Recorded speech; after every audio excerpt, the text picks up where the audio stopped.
大家好，欢迎来到我的频道塔罗的地狱，我是 Nico 啊。那我们今天要占卜的课题是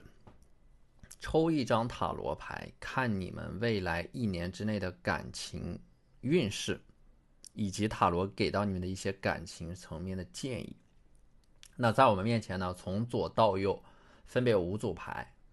第一组牌、第二组牌、第三组牌、第四组牌、第5组牌，大家可以根据自己的直觉选择和你们连接最紧密的一组牌。稍后的话我会做出一个解读。那么大家在选完之后，可以在弹幕上打出领取好运，来领取你们的专属好运。好，那我们现在可以开始选牌了。大家好，欢迎来到第一组牌啊。那么第一组牌的话呢，我们抽到了一张高塔。这张牌可解读的角度非常的多。首先可能对应的是一段关系呢，它因为有很多的阻力啊，是没有办法走到最后的。你们可能清楚这一点。这张牌给我一种有情人不能终成眷属的感觉啊，就很像是那种两个相爱的人被一些现实的阻力所困，一些外部的不可抗拒的力量导致最后无疾而终啊。所以有点像是那种，就是一段关系你们会眼睁睁的看着它沉沦，但是又无能为力。总而言之，高塔牌啊，你们的感情会比较痛，比较曲折啊。它也有一点相爱相杀的感觉，就是两个人纠缠不清不楚不明不白，最后被迫分开啊。所以说抽到这组牌，你们有一段放不下的关系，这组牌是在告诉你们啊，最后两个人可能还是会被迫分开。这张牌它更像是长痛不如短痛。还有一种可能就是两个人的关系隐藏着某种危机没有爆发出来，但是这个问题它会像滚雪球一样越滚越大，在某个时间点突然的被释放出来，给你们造成很大的伤害。可能有的人会经历这种断崖式的分手啊，突然的不告而别，晴天霹雳，会有一种很狗血的剧情会上演。所以接下来的话，如果说你们现在一个人，如果你们现在单身，那么是可以独善其身，对你们来说很自在。如果谈恋爱的话，可能这个剧情它就会大开大合、大起大落啊。因为这个高塔牌的存在，可能是没有办法有一个相对完美的结局的。抽到高塔牌，它其实我觉得并不是特别建议你们在未来的一年之内发展一段感情啊，就是你们要做好这种准备，可能会整个人的心情会随着一段关系大起大落。因为高塔它对应的不是那种平平淡淡的感情，但是两个人可能是会爱得很深，但是吵起架来也不留余地，有一种激情燃烧过后一地鸡毛的感觉，就是这张高塔。所以接下来如果不谈感情的话，我觉得也不是一个坏消息，因为谈感情对你们来说可能才是真正的考验。这张牌，假如说未来一年，会有前任来找到你们的话呢，不建议复合，因为这张牌就代表的是过去出现的问题还会再一次的上演，然后重蹈覆辙。就算要谈的话，也不要上头啊，时刻保持理智和清醒，要有一种筛选的意识啊，就感觉不对头就立刻后撤，不要越陷越深，懂得及时止损，这就是这张牌给到你们的一个建议。好，那这就是我们这期视频的全部内容了。非常感谢大家的收看。如果你觉得我的视频对你们有帮助的话，可以在我的视频下方留言点赞，或者你们的支持就是我最大的动力。那我们下期视频再见，拜拜。大家好，欢迎来到第二组牌啊。那么第二组牌抽到了一张星币9，我觉得在接下来的一年，其实你们是有很多空闲的时间的。接下来的一年没有之前那么忙碌了，所以说接下来的一年其实会有很多的时间和精力去好好的发展一段关系啊，它是一种节奏的变化。之前你们是忙碌的，在很积极的准备一件事情，但是在未来的一年之内呢，你们可能会给自己一个长长的假期，而且呢，星币9的话，我觉得它会伴随着你们会把更多的精力放在提升自己身上，个人魅力会有一个大幅的提升啊，外表容貌会有一个大变化，对应到一部分人可能身材会变好，或者说整体的风格有一个升级，给人耳目一新的感觉。所以说这张牌你们未来一年的桃花运必然不会差，而且呢，这个星币9其实你们是没有什么太多的这种物质上面的焦虑和烦恼的，因为经济基础会决定上层建筑，就未来的一年会过得比较安逸。在这个基础上产生的这种恋爱的需求，它会比较稳定。所以说我觉得在接下来的一年，因为你们没有太多的这种物质层面的担心和焦虑啊，那么这个时候你们发展的这段关系，它大概率会是健康的、可持续的，并且有很大概率能够走到最后。所以决定一段关系最后的结局和你们自身的状态有很大的关系啊。所以说，从这张牌我的感觉就是，你们会做好准备迎接下一段关系，而下一段关系，它是，就是你们因为自身的状态的变化找到的下一个人也是很靠谱的。所以这张牌的话，我觉得也是在告诉你们啊，先谋生再谋爱啊。当你们有了一个稳定的物质基础和保障之后，再去谈一段关系，它可能就没有那么多的内耗和拉扯了，两个人的心态都会很平和。所以有一句话呢，就是你们在爱情之外拥有多少，在某种层面上决定了你们能够拥有多少爱情。但是这并不会影响爱情的纯粹啊，只不过爱情它是一个很奢侈的东西，一定要在有了某种现实层面的保障之后再去谈恋爱，它才能够变得更长久。星比九的话，未来的一年你们会对自身进行一个自我改造啊，在形体上、穿搭上，包括内在的涵养、谈吐，都会有一个全方位的提升。而你们自身的提升也会帮助你们遇到更合适的人啊。而且星比九它有一种暗示，就是你们可能会在一个非常非常松弛的状态下走入一段很自然的关系，会在一个很放松的场合下，比如说你和你们的朋友闺蜜在喝下午茶，参与到的某种娱乐活动啊、聚会的过程当中，会有人来主动的找到你们，就是你们不需要主动的去社交，会有人来主动找到你们，可能是参与的某种活动，或者说被某个人所看到。所以说你们想要进入到一段关系是很容易的，取决于你们想不想谈恋爱。如果你们想谈恋爱，因为你们自身的条件很优秀，没有明显的短板啊，所以说恋爱对你们来说并非难事。其实这也意味的是，你们在未来的一年当中，越是积极的参与到那种不以恋爱为目的的社交活动当中，你们你们遇到靠谱的人的概率就越大，能够遇到让你们心动的人的概率也就越大。星比九的话，就是它其实是一种非常的松弛的状态，你们似乎越是没有对于爱情那种强烈的期待，越是能够发展一段美好的关系。其实我觉得它也是一种指引吧，就是你们只需要取悦自己，对的人他会恰如其分的出现在每一条让你们感觉到快乐的路径上，所以重点就是恰如其分。这张牌主打一个顺其自然、水到渠成，它有那种无心插柳柳成荫的感觉，就是你们并不强烈的期待着什么，反而美好会如期而至。可以耐心的等待来年春暖花开的时候，对的人自然会出现。好，那这就是我们这期视频的全部内容了，非常感谢大家的收看。如果你觉得我的视频对你们有帮助的话，可以在我的视频下方留言点赞，或者你们的支持就是我最大的动力。那我们下期视频再见，拜拜。大家好，欢迎来到第三组牌啊。权杖七这张牌其实它有很多个解读的角度啊。首先给我的感觉就是，可能在接下来的一年里边，似乎你们一直都是在不断的拒绝一些烂桃花，或者说拒绝一些人的追求啊。你们在感情里边是处在一种绝对高位的状态，似乎还会有一点在本能的去抗拒这种亲密关系。权杖七的话，你们会有一点挣扎，有一点疲惫，好像在对抗着什么，整个人是很紧绷的，不够舒展。也有可能是你们在感情里边可能会总是扮演一个一个角色，一个追赶者的角色，或者说你们在感情里边会很辛苦，有一种披荆斩棘的这样的一种感觉。那么在接下来的1年之内呢，可能说有这么一段关系会出现啊，它需要克服很大的阻力，两个人才能够在一起。我觉得这组牌的话，它是有很多可能性存在的。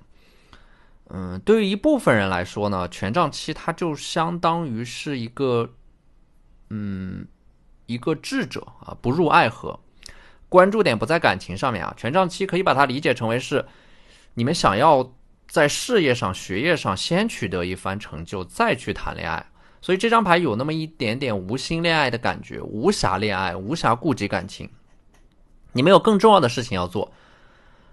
感情它不是在一个最优先级的位置上面，就是你们不着急脱单，或者说你们的生活里边根本就是不缺桃花的，有很多人会向你们示好，在接下来的1年里边会不断的有追求者出现，或者你们可能觉得在接下来的1年之内，它不是一个适合去发展长期稳定关系的一个人生阶段。在当前的这个阶段，你们会觉得这个感情是没有办法长久的，没有办法走到最后。你们可能会因为害怕结束，所以也不会选择开始。还有一种可能就是权杖七呢，对于想恋爱的那一部分人，会有这么一段关系，两个人的关系会很微妙。这种关系呢，它是存在一些拉扯的，或者说两个人当中的一个人可能信心不足，或者说不够坚定，这就需要另外的一个人克服万难。所以权杖七它是一种冲破阻力的象征。所以说两个人的关系要有突破，一定要有一个人利用自身的决心和勇气冲破阻力，和那个你们爱的人在一起。或者说这张牌是另一个人来找你们，他克服了很大的阻力，排除万难，你们两个人会在一起。所以说在接下来的1年，如果你们想要得到这种幸福，这个幸福它是来之不易的，它是需要付出一些代价的，做出一些牺牲。我觉得权杖七也是你们在接下来的1年之内可能会看到这样的一个人啊，会坚定的选择你们，会为了你们去做一些事情，你们会看到这个人的真心，会有这么一个人闯入到你们的生活里边啊。而且从牌面上指向的是一个火象特质的桃花，狮子、白羊或者说射手，很有魄力和行动力啊，有一种在恋爱里边大包大揽的感觉，勇敢且果断，是很强势且有担当的类型，独立有主见。也就是这样的一个人才能够排除万难，走入到你们的生活里边啊。这个人他其实是很直接的，属于那种会打直球的类型啊，会很大方的坦率的表达自己的好感，所以这段感情他会发展的会很迅速啊，没什么内耗，可能一开始你们甚至会被这个人的热情所吓到。我觉得这个人他是能够给到你们一些安全感的，就是在恋爱里边的那种安全感，他有能力保护你们身上的那一部分敏感和脆弱的特质。你们也可以把这张牌理解成为是会有一个人挡在你们的身前，帮你们去抵挡和分担生活当中的那种压力。所以有了这个人，你们的生活将会轻松很多啊！我觉得这张牌你也可以把它理解成为是塔罗想要给你们树立一个正确的择偶标准，就是要找那种有责任感的、有担当的人，能够大包大揽的类型，有能力去保护你们，保护你们的浪漫，成全你们的浪漫的这样的一个人。当然不要尝试着改变一个人，让他变得有责任感和担当，而是一开始去寻找拥有这种特质的人。好，那这就是我们这期视频的全部内容了，非常感谢大家的收看。如果你觉得我的视频对你没有帮助的话，可以在我的视频下方留言点赞或者特别的支持，就是我最大的动力。那我们下期视频再见，拜拜。大家好，欢迎来到第4组牌啊。首先宝剑一呢，我觉得给到你们的一个指引就是在感情里边切记啊，最不能够感情用事，感情里边最不能够感情用事。宝剑它象征的是一种切割和斩断，当断即断，不要反复纠缠，也不要藕断丝连。宝剑我觉得它是一种非常明确的清晰的态度，就是对于你们的择偶标准呢，一定要一以贯之，不要妥协，对于自己不喜欢的人也不要拖着，果断的拒绝。在感情里边要保持一颗理性的清醒的头脑。我觉得抽到这组牌的你们可能在感情里边是一个乐观的悲观主义者吧，就是看得很通透，很洒脱，同时也很向往自由。所以我觉得你们在感情和自由这两者当中会有一个纠结的过程，就抽到这组牌的你们心态会很矛盾。一方面你们很渴望爱情，但另一方面可能你们的理性又告诉你们没有什么真正所谓的爱情，所有的人都最终会走散，每个人都只能阶段性的陪伴而已。所以宝剑的话，我的感觉就是你们会很清醒，在爱情当中很清醒，但是内心深处又有着一种渴望自己能够沉沦在某种幻想的爱情里边。所以这组牌的话，我的感觉就是你们未来找到的那个人啊，和你们能够进入婚姻的人，也许他不是你们最爱的那个人，但是他一定是最适合你们的那个人，你们最信任的那个人。他也是在告诉你们，你们最后找的这个人一定是要在精神层面上和你们是匹配的，能够聊得来的一个人，一定是在精神上能够同频的。不仅仅要看到这个人的外在，看到他的本质，也要看到他内在的某种个人的品质和属性，一段关系才能够更长久的维系。当然宝剑的话还有这样的一种暗示，就是未来一年感情线的波动可能会和互联网有关，就是可能会谈一个网恋，或者说认识一个异地的人，你们两个人通过聊天软件来沟通啊。对方的话他是风象特质啊，指向的是风象星座的信息。这个人他是非常的理性冷静的，风象特质也喜欢自由，独来独往，来去如风，行动果断，有一种不食人间烟火的气质。你们两个人的关系我感觉不是那种每天黏在一起的，而是你们两个人可能彼此相爱，但是又有各自独立的空间，会找到一个边界。更多的是一种精神层面上的互相的欣赏和仰慕啊。这个人的身上会有一种理想主义者的特质，有一种少年感，面相很清秀。如果是女生的话，她就是有一点英气，英是那个英雄的英。如果是男生的话，这个人的身上就会有一种少年感，棱角分明，还会戴一副眼镜，整个人看起来呢一本正经，气质有一点忧郁，活在自己的世界里边。你们两个人认识彼此的方式呢，是通过某种特定的活动，参与到一个项目，或者说做某个活动当中。而且呢，你们两个人并不是一加上以后就会立刻谈恋爱，可能加了很久，在彼此的通讯录里边存在了很久之后，会因为一个偶然的契机开始对话和聊天，有一些阴差阳错的偶然的巧合啊。就是当你们两个人聊天之后，才会意外的发现彼此有很多相似的共同点和精神层面的共鸣。好，那这就是我们这期视频的全部内容了，非常感谢大家的收看。如果你觉得我的视频对你们有帮助的话，可以在我的视频下方留言点赞，或者你们的支持就是我最大的动力。那我们下期视频再见，拜拜。大家好，欢迎来到第5组牌啊。那第5组牌我们首先抽到的就是这张月亮牌呢，它代表的是在感情当中你们有一些非常隐蔽的情感需求，不易觉察到的一些渴望。就是你们在感情上面可能想要去弥补你们在成长过程当中，或者说原生家庭里边所缺失的某种感情，所以你们最终找到的这个人，他可能会和你们的父母有某种相似的特质。还有一个呢，就是月亮牌，它对应的是你们内心深处似乎会有一个声音指引着你们，倾听这种声音，顺从这个声音给你们的指引，你们自然而然就会遇到那个对的人。月亮牌还有一种解读，就是你们最后的那个人生伴侣，找到的那个最适合你们的人，可能会和你们一开始喜欢的那个人有关，就是和你们的白月光有关，你们的初恋有关啊。所以说有一种可能就是你们在1年之内可能会和你们从前的